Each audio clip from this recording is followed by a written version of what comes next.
Everyone, welcome back to my YouTube channel. मैले चाहिँ आज हजुरहरूको सामुमा निङ्ग्रोको छोप लिएर आएको छु। मैले चाहिँ निङ्ग्रो केलाएर रेडी पारेँ अनि अलिकति आलु पनि उसिनेको छु अनि तोरीको छोप पनि रेडी पारेको छु।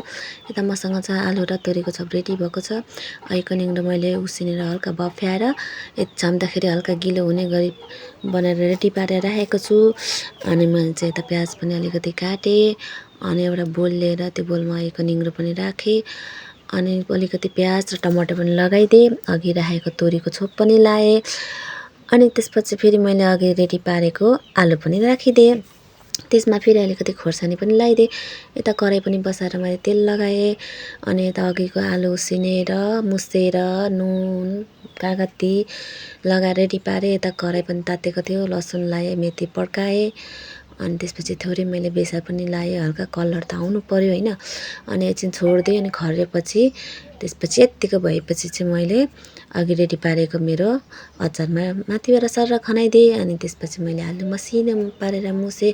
आलु चाहिँ मसिनो मुस्नुपर्छ है, मजाले मुस्नुपर्छ, नत्र भने फेरि राम्रो हुँदैन।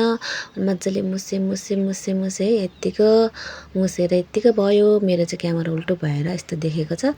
मैले खानाको लागि बोलमा बटुकामा रेडी पारेँ। Thank you so much.